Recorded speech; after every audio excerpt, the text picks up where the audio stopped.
Break के बाद स्वागत है आपका। आप देख रहे हैं फिट इंडिया का सुपर हिट बुलेटिन, जिसमें देश की तमाम बड़ी खबरें रोजाना हर रोज सुबह हम आपके लिए लेकर आते हैं।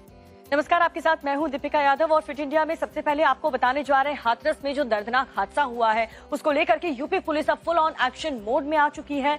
और हालांकि 2 दिन बीत चुके हैं लेकिन अभी तक पुलिस की टीम बाबा को पकड़ नहीं पाई। देखिए, सत्संग वाले बाबा की तलाश में जगह जगह दबिश दी जा रही। उत्तर प्रदेश के कई जिलों में पुलिस की टीम दबिश दे चुकी है। मैनपुरी पुलिस के आला अफसरों के साथ एसओजी की टीम आश्रम के अंदर करीब 55 मिनट तक मौजूद रही, लेकिन बाबा है कहां, इसका अभी तक सुराग नहीं मिल पाया है।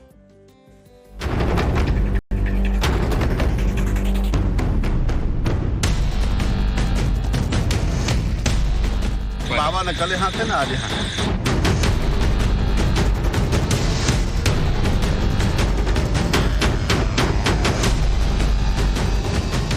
हाथरस में भगदड़ से हुई बड़ी तादाद में मौतों के बाद पुलिस एक तरफ सत्संग के आयोजकों के खिलाफ एक्शन लेने की तैयारी में जुटी है, तो दूसरी ओर सूरजपाल और बाबा नारायण साकार हरि के खिलाफ भी घेरेबंदी तेज होती नजर आ रही है। मंगलवार रात से ही बाबा के मैनपुरी आश्रम पर पुलिस ने घेरा बना रखा है। बुधवार रात मैनपुरी के सिटी एसपी राहुल मिठास और डीएसपी चंद्रकेश सिंह पूरे दलबल के साथ सूरजपाल और भोले बाबा के राम कुटीर चैरिटेबल ट्रस्ट आश्रम पहुंचे।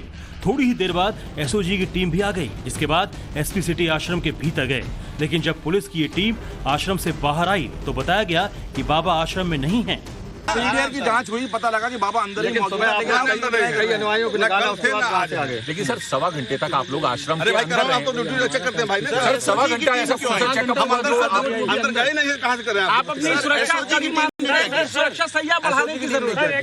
न एसओजी की टीम अंदर थी न हम अंदर थे। हम लोग ड्यूटी बाहर देख रहे हैं और जो हमारे लोग हैं वहाँ पर वो लगातार वहाँ पर जो ड्यूटी कर रहे हैं, क्या ड्यूटी कर रहे हैं ये हम लोग चेक कर रहे हैं। सत्संग वाले बाबा के मैनपुरी स्थित इस आश्रम में मंगलवार रात को ही पुलिस पहुंची थी। तब भी पुलिस ने बाबा की मौजूदगी से इनकार किया था, लेकिन टाइम्स नाउ नव भारत के कैमरे पर ही मंगलवार रात को मैनपुरी में बाबा के आश्रम के सेवादारों ने दावा किया था कि बाबा अंदर है। क्या नाम है आपका भैया? क्या नाम है आपका? मीडिया के लिए मना किया नहीं, मीडिया नहीं है। आप यहाँ सिक्योरिटी में हैं? हाँ, सेवादार। अच्छा, बाबा जी कितने बजे से यहाँ आए हुए हैं? लगभग 3 बजे के करीब। 3 बजे के। हाथरस में इनका कार्यक्रम था सत्संग का, वहाँ से खत्म करने के बाद यहाँ आ गए? हाँ। अच्छा, तो बाबा जी अभी अंदर हैं? बाबा जी अंदर हैं अभी? अरे यार हैं, कितने बार बोलूं। अब जब बुधवार को सूरजपाल और भोले बाबा के इस आलीशान आश्रम के भीतर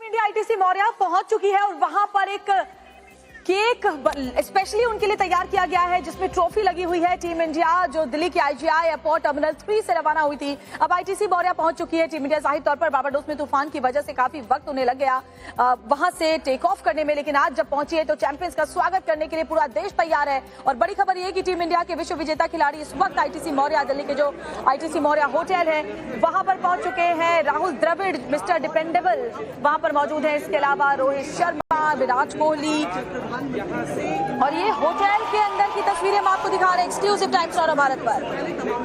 तो होटल में कितना भव्य स्वागत यहाँ पर सभी क्रिकेटर्स का हो रहा है। आप देख सकते हैं जबरदस्त उत्साह, जो लोग वहाँ पर मौजूद हैं उनके इंतजार में, और साथ ही होटल स्टाफ में भी खुशी की लहर है। इंडियन क्रिकेट टीम होटल पहुंच चुकी है, जहाँ पर उनका भव्य स्वागत, और उसके बाद 11 बजे प्राइम मिनिस्टर के साथ ब्रेकफास्ट का भी कार्यक्रम। उसके बाद मुंबई के लिए रवाना भी होगी टीम इंडिया। और ये देखिए, ये तस्वीरें हम आपको एकदम एक्सक्लूसिव अंदर की दिखा रहे हैं। आईटीसी मौर्या होटल के अंदर की तस्वीर, आईजीआई एयरपोर्ट से जो टीम है वो पहुंच चुकी है आईटीसी मौर्या। यहाँ पर खास केक का भी इंतजाम किया गया है सेलिब्रेशन के लिए, हमने आपको दिखाया, जिस पर 3 लेयर का जो केक है उस पर ऊपर ट्रॉफी बनी हुई है। और ये देखिए, राहुल द्रविड़ और टीम के कोच के तौर पर टीम के साथ में थे बारबाडोस में, और ये विश्व विजेता टीम के तमाम खिलाड़ी। और देखिए, जो वहां पर लोग हैं ऑटोग्राफ लेने के लिए, एक झलक पाने के लिए बेकरार है। और ये देखिए, सूर्य कुमार यादव भी नजर आ रहे हैं अपनी टीम के साथ। इसके अलावा बुमराह और साथ ही जडेजा, रोहित शर्मा, विराट कोहली, ये तमाम जो खिलाड़ी हैं, यशस्वी जायसवाल, ये सभी अब आईटीसी मौर्या के अंदर मौजूद हैं। जबरदस्त प्रदर्शन टीम ने किया है। सूर्य कुमार यादव को देख करके तो वो कैच याद आता है जो कि मैच विनिंग कैच था, जबरदस्त कैच उन्होंने लिया था, जिसके बाद पूरी तरह से जो मैच है उसको टीम इंडिया की विजय की तरफ मोड़ दिया था। तो आईटीसी मौर्य पहुंच चुके हैं T20 वर्ल्ड कप के चैंपियंस इंडियन क्रिकेट टीम, और होटल के अंदर यहां पर सिक्योरिटी चेक इन के बाद अंदर की तरफ प्रवेश कर रहे हैं।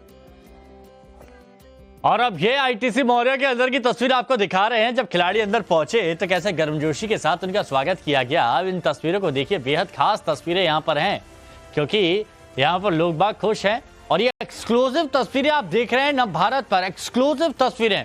आपको ये तस्वीरें कहीं और देखने को नहीं मिलेगी, जहां आप अपने पसंदीदा खिलाड़ियों को देख सकते हैं, उन खिलाड़ियों को देख सकते हैं जिन्होंने देश को गौरव महसूस कराया। आप इस तस्वीर में आप देख सकते हैं सूर्य कुमार यादव, जिनके एक कैच ने मैच का पासा पलट दिया, जिनके एक कैच ने भारतीय टीम को विश्व विजेता बना दिया। आपने वो तस्वीर नव भारत पर देखी जब रोहित शर्मा हाथ में कप लेकर बस की ओर निकले, और उसके बाद फैंस रोहित का शोर वहां पर बचा रहे थे। रोहित मुंबई का राजा बता रहे थे। और यहाँ पर देखिए अब लिफ्ट में पहुंचते हुए, और उसके बाद अभी और भी कुछ खास तस्वीरें आएंगी, हर तस्वीर आपको दिखाएंगे। अनुज मिश्रा हमारे सहयोगी हमारे साथ जुड़े। अनुज, जरा बताइए अंदर इस वक्त हो क्या रहा है? जी बिल्कुल, जिस तरीके से टीम इंडिया यहाँ पर पहुंची, उसके बाद गर्मजोशी से टीम इंडिया का स्वागत किया गया। तमाम जो होटल के कर्मचारी थे उन्होंने स्वागत किया टीम इंडिया का, और यहाँ पर टीम इंडिया के लेकर एक विशेष तैयारी की गई है। एक विशेष तरह का केक बनाया गया है। जाहिर तौर पर मैं वो आपकी बात करूंगा, लेकिन यहाँ पर देखिए विराट कोहली और हार्दिक पांड्या के लिए आज खुशी की बात और है। हार्दिक पांड्या T20 इंटरनेशनल में अगर रेटिंग की बात करें तो नंबर 1 ऑलराउंडर बन गए हैं।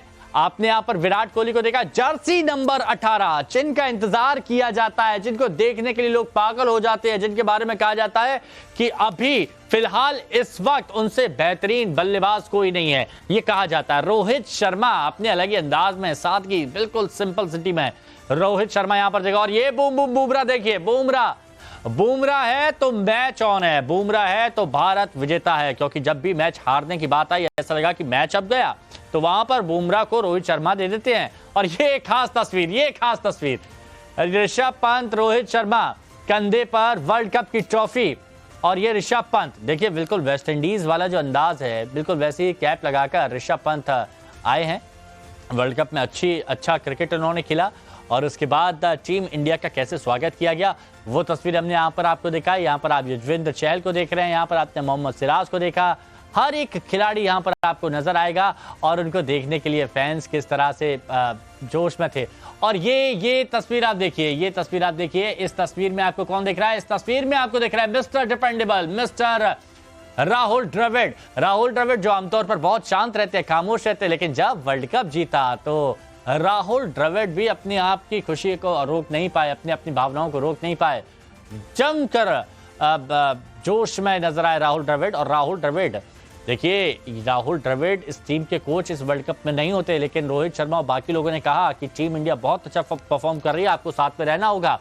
और उसके बाद राहुल द्रविड़ टीम इंडिया के कोच रहते हैं, टीम इंडिया को मार्गदर्शित करते हैं, और उसके बाद टीम इंडिया कमाल कर देती है। तो राहुल द्रविड़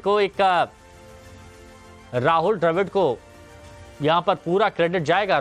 यहां पर आप देखते हैं सूर्या, एक बार फिर रुक कर लेते हैं। अनुज बताइए, अब वहां की तस्वीरें बताइए आप।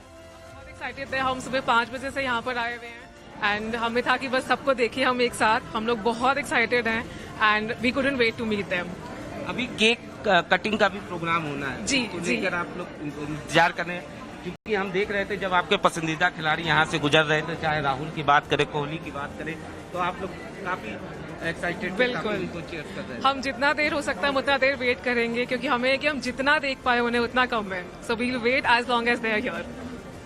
आप तिरंगा हाथ में है, जिस तरीके से गर्व बढ़ाया भारतीय टीम ने, आखिरकार T20 में दूसरी बार हम T20 वर्ल्ड कप जीते हैं, क्या कहेंगे? बहुत अच्छा लग रहा है, इतने सालों बाद हम लोग जीते हैं, और अब 4:30 से घर से निकले थे, यहाँ पहुंचे, कब से वेट कर रहे हैं हम लोग, और अब केक कटिंग का भी इंतजार करेंगे। पूरे सारे प्लेयर्स को वापस देख के बहुत एक्साइटेड है, बहुत अच्छा लग रहा है। बहुत ही अच्छा लग रहा है, स्पेशली कोहली से मिलके, जब सपना था उनसे मिलने का, देखने का, वो आज पूरा हुआ, वो भी इतनी खुशी के मौके पे। तो निश्चित तौर पर ये तमाम जो लोग हैं वो काफ़ी देर से यहाँ पर वेट कर रहे थे अपने पसंदीदा खिलाड़ियों को देखने का। और जैसे ही टीम इंडिया के तमाम खिलाड़ी यहाँ पर पहुँचे हैं, ये तमाम इन लोगों ने टीम इंडिया के सभी खिलाड़ियों का स्वागत किया। फिलहाल इंडियन टीम जो है वो अपने जो इंडियन टीम के खिलाड़ी हैं वो अपने कमरों में गए हैं। निश्चित तौर पर इसके बाद उन्हें यहाँ से थोड़ी देर के बाद ही यहाँ से निकलना है, जिसके बाद उनकी मुलाकात जो है वो देश के प्रधानमंत्री नरेंद्र मोदी से होगी। और इसको लेकर हम देख रहे थे कि आईटीसी मौर्या में भी काफ़ी तैयारियां यहाँ पर की गई थी। काफ़ी जो यहाँ के कर्मचारी हैं उन्होंने खास तैयारी यहाँ पर कर रखी थी। बाकायदा केक बनाया गया था, स्पेशल केक बनाया गया। उसके साथ साथ जो खाना, जो ब्रेकफास्ट बनाया गया है वो इंडियन टीम को जिस तरीके से इंडियन बिल्कुल अनुज, आपके पास फिर से आएंगे जब तस्वीरें विश्व विजेता चैंपियन टीम की सामने आएगी। आईटीसी मौर्या अभी वो पहुंचे हैं, जाहिर तौर पर लंबा इंतजार उन्होंने किया है बारबाडोस से निकलने के लिए तूफान की वजह से, और उसके बाद अब इस लंबे ट्रैवल के बाद थोड़ा सा आराम दीपिका वो करेंगे। आज बहुत व्यस्त उनका कार्यक्रम है। चलिए आगे बढ़ते हैं और बात अब कर लेते हैं गाजियाबाद की, जहां बंदरों की तादाद बढ़ गई है, उनका आतंक बढ़ गया है। तो ठीकरा दिल्ली और दिल्ली के मुख्यमंत्री अरविंद केजरीवाल पर फूटने लगा। तो गाजियाबाद की मेयर ने आरोप लगाया कि दिल्ली की तरफ से रात में बंदर गाजियाबाद में छोड़े जा रहे हैं। जानबूझकर केजरीवाल और उनके लोग इसी धंधे में ही लगे रहते हैं। क्या आरोप मेयर की तरफ से लगाए गए, देखिए इस रिपोर्ट में। गाजियाबाद में दिल्ली से बंदर भेज रहे हैं केजरीवाल। ये हम नहीं कह रहे, बल्कि ये बयान गाजियाबाद की मेयर सुनीता दयाल की तरफ से आया है। बहुत सारे बंदर दिल्ली की तरफ से रात को छोड़ दिए जाते हैं, ये पक्की सूचना है। ये केजरीवाल और उसका नगर निगम और उसके लोग यही धंधे में लगे रहते हैं। सुना आपने, गाजियाबाद में बंदरों की बढ़ रही तादाद पर बीजेपी की मेयर का ये बयान। इन्होंने इसका ठीकरा दिल्ली की अरविंद केजरीवाल सरकार पर फोड़ा है, लेकिन वो ऐसा क्यों कह रही हैं, उसकी वजह भी जान लीजिए। दरअसल गाजियाबाद के ट्रांस हिंडन क्षेत्र स्थित डेल्टा कॉलोनी में बंदरों का आतंक बढ़ता ही जा रहा है। डेल्टा कॉलोनी सूर्यनगर की रामपुरी में बीते 5 दिनों में बंदरों ने यहां 6 लोगों को काटा है। शालीमार गार्डन, न्यायखंड और वसुंधरा एरिया में 1 महीने में करीब 30 से ज्यादा लोगों को बंदर काट चुके हैं। इन इलाकों में बने पार्कों में बुजुर्गों, बच्चों का खेलना और बैठना मुहाल हो गया है। राह चलते लोगों पर भी बंदरों के झुंड ने हमला करना शुरू कर दिया है। जनता ने गाजियाबाद नगर निगम में इसकी शिकायत दी और कहा कि इन बंदरों को पकड़कर कहीं दूर छोड़ दिया जाए। और जब बंदरों के आतंक को लेकर सवाल गाजियाबाद की मेयर सुनीता दयाल से हुआ तो उन्होंने दिल्ली की सरकार पर इसका ठीकरा फोड़ा। मेयर ने आरोप लगाते हुए कहा कि ये बंदर केजरीवाल के लोग छोड़ रहे हैं। केजरीवाल और उनके लोग इसी धंधे में लगे रहते हैं। बहुत सारे बंदर दिल्ली की तरफ से रात को छोड़ दिए जाते हैं, ये पक्की सूचना है। ये केजरीवाल और उसका नगर निगम और उसके लोग यही धंधे में लगे रहते हैं। किसी तरीके से इनको जो भी खर्चा हो, कुछ हो, पकड़ के जंगलों में इनको छोड़ा जाए। खाने पीने की भी व्यवस्था में दिक्कत है, जंगल है नहीं। जब इनको दिल्ली से छोड़ते हैं तो इरिटेट होते हैं, लोग डर के भागते हैं, तो हो सकता है काट लिया हो और हमला हो गया। हालांकि मेयर ने यह भी कहा कि वन विभाग के अधिकारियों से बात कर वो बंदरों के आतंक से छुटकारा दिलाने की कोशिश करेंगी। उन्होंने ये भरोसा दिया कि बंदरों को जल्द पकड़कर दूर जंगलों में छोड़ दिया जाएगा। तो आप देख सकते हैं दिल्ली एनसीआर में भी बारिश शुरू हो चुकी है और कल से ही धीरे धीरे बारिश लगातार हो रही है, जिससे गर्मी और जो उमस है उससे तो राहत मिल गई। लेकिन पहाड़ी इलाकों की बात करें तो वहां पर जो बारिश हो रही है वो बहुत खतरनाक है, क्योंकि उत्तराखंड हो या फिर हिमाचल प्रदेश, बहुत ही डरावनी लैंडस्लाइड की तस्वीरें सामने आ रही हैं। आपको उत्तराखंड के धारचूला की तस्वीर दिखाते हैं, जहां भीषण लैंडस्लाइड हुआ है, जिसने भी देखा उसका दिल दहल उठा। आप भी देखिए। यहाँ का कुदरत क्रोध में है। खौफनाक, भयानक और डरावना मंजर। कुदरत के इस रूप को जिसने भी देखा दहल गया। अचानक हलचल शुरू हुई। फिर क्या था, पहाड़ का बड़ा हिस्सा भर भरा कर नीचे आ गया, जिसके बाद लोगों में चीख पुकार मच गई। लैंडस्लाइड का रोंगटे खड़े कर देने वाला ये वीडियो उत्तराखंड के धारचूला का है, जहां एक बार फिर प्रकृति का प्रकोप देखने को मिला। लगातार हो रही बारिश के चलते नदी नाले उफान पर हैं, जिसकी वजह से उत्तराखंड में भूस्खलन की डरावनी तस्वीरें सामने आ रही है। कुछ ऐसी ही तस्वीरें पिथौरागढ़ के धारचूला से सामने आई है। एक बार फिर से इस वीडियो को देखिए, जब अचानक पहाड़ का बड़ा हिस्सा नीचे गिरा तो लोग जान बचा के भागने लगे। यहाँ धारचूला तावा घाट आदि कैलाश मोटर मार्ग पर रंगती पुल के पास भारी भूस्खलन हुआ। पल भर में यहाँ चट्टान भर कर सड़क और नदी में गिर गई। गनीमत ये रही कि इस भयानक लैंडस्लाइड की चपेट में कोई नहीं आया और बड़ी अनहोनी टल गई। हादसे से पहले सड़क पर वाहनों के आवागमन को बंद कर दिया गया था। तो कई राज्यों में मानसून लगातार एक्टिव है, दिल्ली एनसीआर में भी और साथ ही राजस्थान में भी। जयपुर की बात करें तो मानसून पूरी तरह से एक्टिव हो गया है। जयपुर समेत कई जिलों में बारिश का दौर जारी है। जहां राजस्थान के कई ऐसे शहर जो कि भीषण गर्मी की बात झेलने के बाद अब राहत मिली है क्योंकि जबरदस्त बारिश हो रही है। लेकिन यही जबरदस्त बारिश कई ऐसे इलाके हैं जहां पर मुसीबत भी खड़ी कर रही है। सड़कों पर पानी भर चुका है। जयपुर की सड़कों पर गाड़ियां तैरती हुई नजर आ रही हैं। घंटों तक लोग फंसे हुए हैं। कई गाड़ियां हैं जो घंटों तक कतार में खड़ी रही क्योंकि जबरदस्त बारिश के बाद जबरदस्त जाम भी देखने को मिला। जयपुर के अलग अलग इलाकों में जल जमाव इस वक्त देखा जा रहा है। तो ये बड़ी खबर आपको बता रहे हैं, जयपुर में देर रात भारी बारिश हुई है। तो जयपुर की तस्वीर आपको दिखा रहे हैं जहां पर सड़कों पर पानी भर चुका है।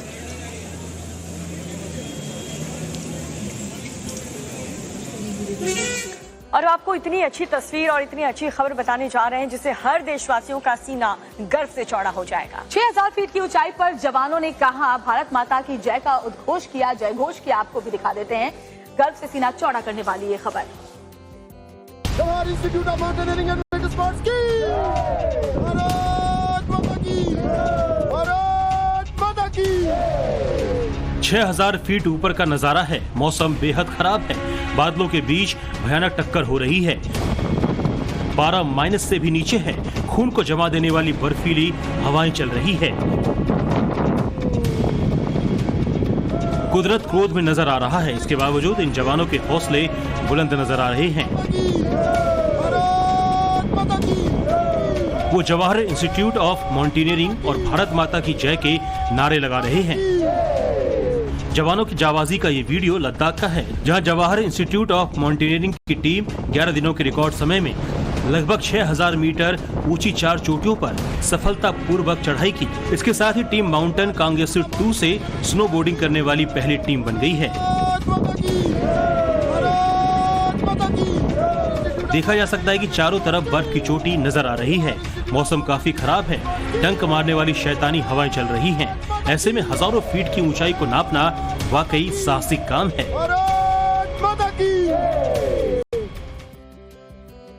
और चलिए अब आपको नॉर्थ ईस्ट के राज्यों की खबर बता देते हैं। अगर मणिपुर की बात करें तो बाढ़ ने यहाँ कहर बरपा रखा है। इम्फाल के कई इलाके जो हैं वो इस वक्त जलमग्न नजर आ रहे हैं। जी हाँ, सीएम एन बीरेन्द्र सिंह ने हालात का जायजा लिया है। मणिपुर में स्कूल और कॉलेजेस फिलहाल के लिए बंद कर दिए गए हैं।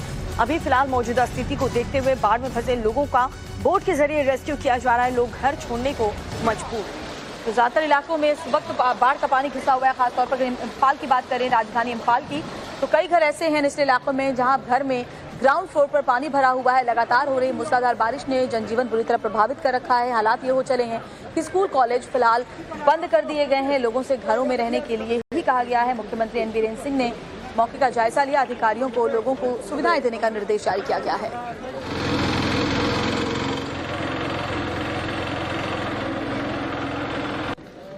तो ये तस्वीर आपको दिखा रहे हैं इम्फाल की, जहां पर हर तरफ बाढ़ का पानी घुस चुका है। लोगों के घरों के अंदर पानी घुस चुका है और इसीलिए यही वजह है कि सीएम एन बीरेन्द्र सिंह ने हालात का जायजा लेने के बाद, शहर का हाल देखने के बाद जो स्कूल और कॉलेजेस हैं उसे बंद करने का फैसला लिया है। फिलहाल के लिए स्कूल और कॉलेजेस मणिपुर में बंद रहेंगे क्योंकि जबरदस्त बारिश वहां पर हो रही है।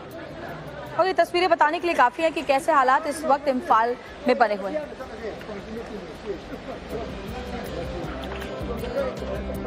और अब आपको और चलिए अब शुरू करते हैं फ्रेश एंड फास्ट, जिसमें आज की हर बड़ी खबर हम आगे आपके सामने रखेंगे। कौन कौन सी खबरें अब फ्रेश एंड फास्ट में आगे आपको दिखाएंगे, चलिए आपको 6 तस्वीरों के जरिए बता देते हैं। बाद में वो खबरें आपको डिटेल में भी बताएंगे कि शहर में क्या हुआ है, सब कुछ आपको दिखाएंगे। तो सबसे पहले आपको दिखाएंगे बिहार में कहाँ गिरा चचरी पुल, यानी एक के बाद एक पुल जो है बिहार में कैसे गिर रहे हैं। दिखाएंगे धारचूला में पहाड़ का बड़ा हिस्सा धराशायी हो गया।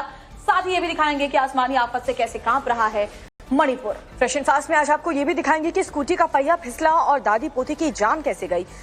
और साथ ही कई ऐसी खबरें हैं। 6000 फीट की ऊंचाई पर जय हिंद वीडियो सबूत के साथ एक एक खबर आगे आपके सामने होगी। लेकिन शुरुआत करते हैं, बिहार में विकास के दावे तो बहुत होते हैं क्योंकि एक के बाद एक कई बार पुल गिरने की खबरें सामने आ रही हैं। हर बार उसकी पोल खुलती जा रही है। कभी पुल गिर जाता है तो कभी पुल नदी में ही बह जाता है। तो बारिश का मौसम है और पुल एक के बाद एक धराशायी हो रहे हैं। इस बार जो ताजा खबर है वो है बिहार के मुजफ्फरपुर से, जहां गांव वालों की मेहनत से नदी पर बना चचरी पुल बह गया। दिखाते हैं आपको पुल के बहने की ये लाइव तस्वीरें। इस वीडियो में आपको बिहार में विकास का नमूना दिखेगा। बिहार के ग्रामीण इलाकों में लोगों की बेबसी दिखेगी और नेताओं के खोखले दावों की पोल खुलती हुई नजर आएगी। आप पहले तस्वीरों को देखिए, फिर पूरी कहानी बताते हैं। आपको नदी के ऊपर बना एक चचरी पुल नजर आएगा। बांस की मदद से इस पुल को बनाया गया है। पुल के ऊपर से कई लोग आवाजाही कर रहे हैं। वहीं नदी भी अपने पूरे उफान पर है, लेकिन तभी कुछ ऐसा होता है जो चौंकाने वाला है। पुल पर थोड़ी भगदड़ मच जाती है। पुल का आधा हिस्सा अचानक टूटने लगता है। कुछ लोग तो डर के मारे पुल पर रुक जाते हैं ताकि भगदड़ ना मचे। वहीं कुछ लोग भागकर किनारे पर पहुंच जाते हैं। पुल का आधा हिस्सा धीरे धीरे खिसकने लगता है और खिसकते खिसकते बिहार में विकास का नमूना नदी में समा जाता है। पुल का आधा हिस्सा नदी में तैरने लगता है। कुछ देर तैरने के बाद पुल नदी में बह जाता है। ये तस्वीर बिहार के मुजफ्फरपुर की है, जहां अतरार घाट पर बना चचरे पुल बागमती नदी के तेज बहाव में बह गया। ग्रामीणों का कहना है कि लाखों रुपए का चंदा कर हर साल चचरी पुल बनाया जाता है और वो बह जाता है। इस पुल के टूट जाने के बाद गांव का जिला मुख्यालय से संपर्क टूट गया है। इस पुल के बह जाने की वजह से लोगों को 30 किलोमीटर चलकर गांव से बाहर जाना होगा।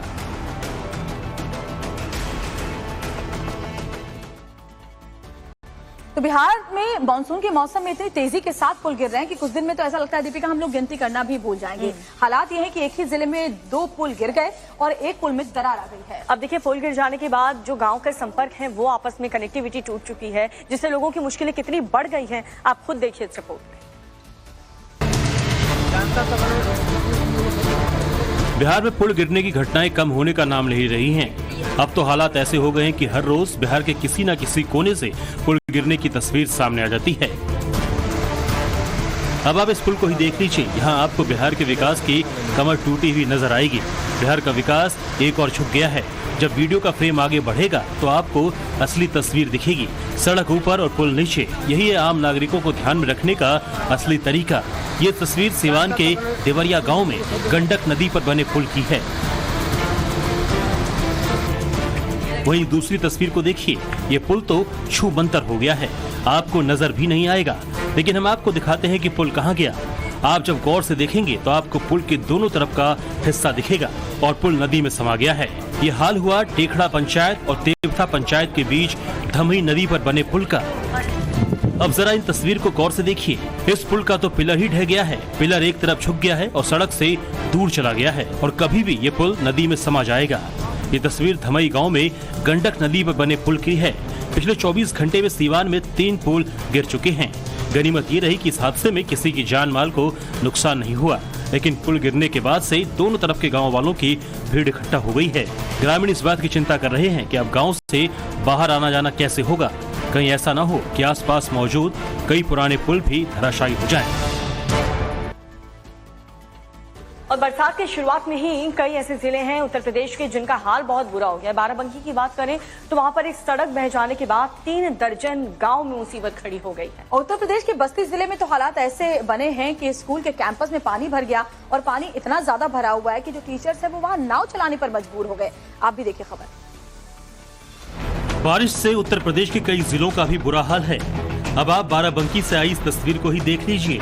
सड़क के दोनों ओर लोग खड़े हैं और बीच की सड़क गायब है। सड़क के बीच से पानी बह रहा है। अब आप सोच रहे होंगे कि इस एक सड़क के बह जाने से क्या फर्क पड़ेगा, तो हम आपको बता दें कि 3 दर्जन गांवों का संपर्क टूट चुका है। बाराबंकी के बेलाहारा से मोहम्मदपुर खाला जाने वाली मुख्य सड़क का एक बड़ा हिस्सा मूसलाधार बारिश की मार नहीं झेल पाया और बह गया। गांव में नाव की सवारी हो रही है और एक शख्स मोबाइल के फ्रंट कैमरे से वीडियो शूट कर रहा है। एक शख्स तो हेलमेट लगाकर नाव पर लेटा है। ये नाव एक इमारत की तरफ जा रही है और जब नाव इमारत के नजदीक पहुंचती है तो वहां हिंदी में कुछ लिखा हुआ दिखता है। ये इमारत बस्ती के कप्तानगंज थाना इलाके का सरकारी प्राइमरी स्कूल है। लगातार हो रही बारिश ने प्रशासन की पोल खोल दी है।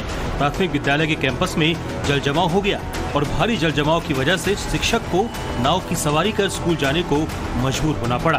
टीचर ने स्कूल जाते हुए वीडियो बना लिया जो अब सोशल मीडिया पर वायरल हो रहा है। इस तरह से स्कूल जाने को लेकर लोग सोशल मीडिया पर सवाल खड़े कर रहे हैं। में बारिश का दौर जारी है। पहाड़ी इलाकों में हालात बद से बदतर हो चले हैं। आपको याद होगा पिछले साल हिमाचल प्रदेश में स्थिति कैसी बनी थी, इस बार भी वही हालात बने हुए हैं। देखिए, मंडी से लेकर धारचूला तक जो तस्वीरें सामने आ रही हैं वो डराने वाली हैं। धारचूला में जैसा लैंडस्लाइड हुआ है उसने हर किसी को डरा दिया है। आप भी देखिए। इमारत पर बड़े बड़े अक्षरों में लिखा है सामुदायिक स्वास्थ्य केंद्र कटोला, जिला मंडी, हिमाचल प्रदेश। लेकिन जैसे ही आपकी नजर इमारत के नीचे पड़ेगी, आपको सब कुछ धराशायी नजर आएगा। भयंकर लैंडस्लाइड की वजह से इमारत के सामने का हिस्सा ढह गया है और इमारत पर खतरा मंडराने लगा है। अब आप मंडी हाईवे का हाल देखिए। लगातार बारिश की वजह से यहाँ पहाड़ से अचानक मलबा आ गया, जिसकी वजह से कैची मोड़ के पास सड़क किनारे खड़ा एक ट्रक मलबे में दब गया। अब अगर आप गर्मी से राहत के लिए पहाड़ों पर जाने का इरादा कर रहे हैं तो इस तस्वीर को देखिए। मंडी हाईवे पर तेजी से दरारें आ रही है। कई जगह दरारों की वजह से प्रशासन ने रास्ते को बंद कर दिया है। ये वीडियो मंडी के पंडोह डैम के पास का है। ये हाईवे बीते साल पूरी तरह बह गया था, जिसे 40 करोड़ की लागत से फिर बनाया गया। अब दोबारा से इस हाईवे पर खतरा मंडराने लगा है। ये तस्वीरें थोड़ी डराने वाली है। मंडी के अना गांव में बरसाती नाले में अचानक बाढ़ आ गई। फ्लैश फ्लड के साथ पहाड़ से खूब मलबा भी आया और रास्ते में उसे जो कुछ भी मिला बहा कर ले गया। कई कार और गाड़ियां मलबे में दब गई। हिमाचल प्रदेश के बाद आपको उत्तराखंड के धारचूला का हाल दिखाते हैं। पहले आप इस वीडियो को देखिए। यहाँ लोग एक पुल पर खड़े हैं और अचानक भगदड़ मच गई। सबकी नजर पहाड़ की चोटी पर है, लेकिन अचानक ही पहाड़ का एक बड़ा हिस्सा खिसक कर नीचे आ जाता है। लेकिन इस तस्वीर का सबसे डराने वाला हिस्सा देखिए। जब ये लैंडस्लाइड हुआ, वह नजदीक ही कई लोग खड़े थे। उन्हें इस बात का अंदाजा भी नहीं था कि यहाँ इतना बड़ा हादसा होने वाला है। तवाघाट आदि कैलाश मोटर मार्ग पर रंगती पुल के पास लैंडस्लाइड की घटना हुई। अगर आप पहाड़ पर जाने का इरादा कर रहे हैं तो एक बार अपने रास्ते के हालात और मौसम की जानकारी जरूर हासिल कर लें, ताकि किसी भी अनहोनी से बचा जा सके। जा रहे हैं, हैरान करने वाला मामला सामने आया जहां पर पार्षद पति की जम करके पिटाई कर दी गई और आरोप यह है कि पार्षद पति ने गाली गलौज की थी, जिसके बाद लोगों ने उसे जमीन पर पटका और जमकर उसकी धुनाई शुरू कर दी। आप भी देखिए। ये वीडियो बड़ा मजेदार है। काले रंग की टी शर्ट में आपको एक शख्स दिखेगा। उसकी हरकतों को देखकर ही आप अंदाजा लगा लेंगे कि वो शराब के नशे में है। वो वहाँ पहले से मौजूद लोगों को कुछ कहता है और धक्का मुक्की करने लगता है। तभी लोग उसे समझाने की कोशिश करते हैं, लेकिन एक लड़का काफी गुस्से में आ जाता है और डंडा लेकर उस शख्स पर टूट पड़ता है। वो सीधा उस शख्स का गिरेबान पकड़ लेता है। फिर सभी लोग उस पर टूट पड़ते हैं। सफेद शर्ट पहना शख्स बीच बचाव की कोशिश करता है, लेकिन सभी मिलकर उसकी पिटाई शुरू कर देते हैं। दोनों पर लात घूसों की बारिश शुरू हो जाती है। लोग उन्हें धक्का मारते हुए सड़क पर ले जाते हैं। काले रंग की टी शर्ट पहने हुए शख्स को धक्का मारकर जमीन पर गिरा दिया जाता है और उसकी जमकर धुनाई शुरू हो जाती है। लोग उसे घसीट कर एक किनारे ले जाते हैं और दोनों की खूब पिटाई करते हैं। एक महिला बीच बचाव की पूरी कोशिश करती है। ये वीडियो छत्तीसगढ़ के दुर्ग का है, जहां मोहारी वार्ड की पार्षद ईश्वरी साहू के पति और देवर की लोगों ने जमकर धुनाई कर दी। लोगों का आरोप है कि गांव में चल रही रिटायरमेंट पार्टी के दौरान दोनों शराब के नशे में पहुंचे और गाली गलौज करने लगे। इससे विवाद बढ़ गया और लोगों ने दोनों को गिरा गिरा कर लात घूसों की बरसात कर दी। पुलिस ने दोनों ही पक्ष की शिकायत पर मामला दर्ज कर लिया है। हुआ है, बात उसकी कर लेते हैं जिसको लेकर के अभी इस एंगल से जांच हो रही थी कि वाकई में एक हादसा था या फिर ये साजिश थी। योगी सरकार ने न्यायिक आयोग का गठन कर दिया इसको लेकर के। अब न्यायिक आयोग को 2 महीने के अंदर ये रिपोर्ट सौंपनी है कि इसकी वजह क्या थी, कौन कौन से लोग इसके पीछे जिम्मेदार थे और क्या कार्रवाई अभी तक हुई है।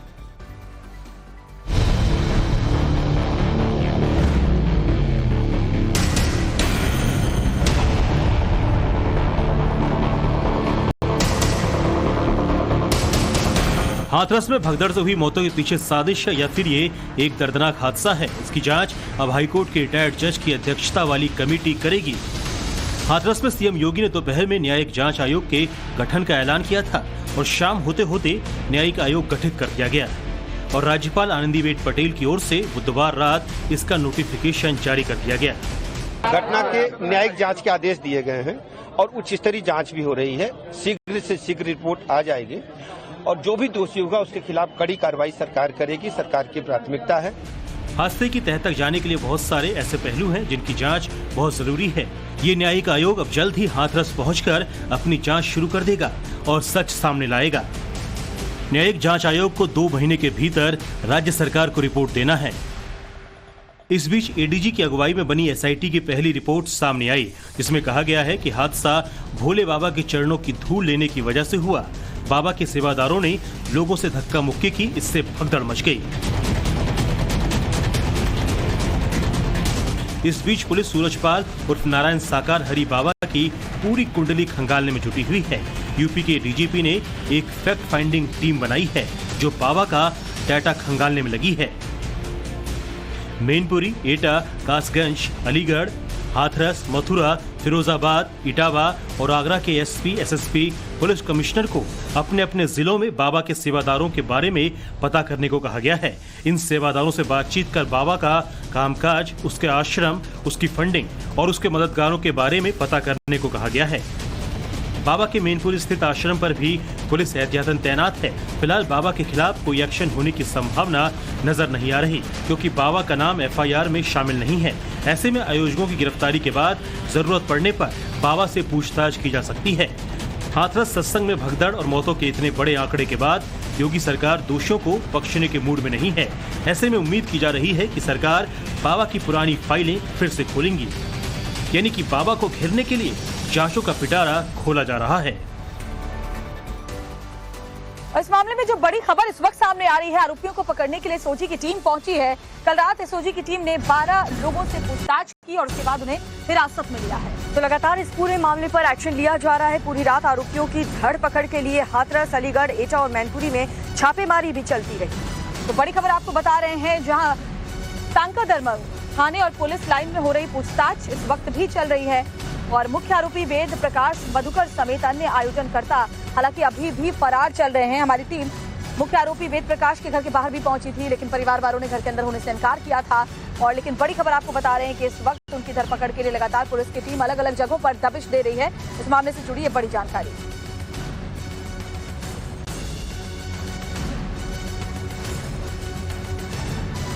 लगातार छापेमारी की जा रही है। मुख्य आरोपी तक पहुंचने के लिए टीम का गठन भी कर दिया गया है, न्याय आयोग का गठन कर दिया गया है। 2 महीने के अंदर इस पूरे हादसे की रिपोर्ट सौंपनी होगी कि ये सब कुछ किस वजह से हुआ, क्या इसके पीछे कोई बहुत बड़ी साजिश।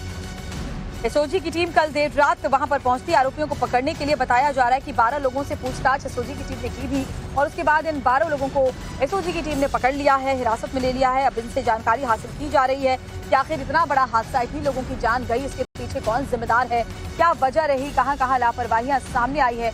ये तमाम बड़ी खबरें इस वक्त आपको बता रहे हैं और आरोपियों को पकड़ने के लिए हाथरस, अलीगढ़, एटा, मैनपुरी में छापेमारी चली है।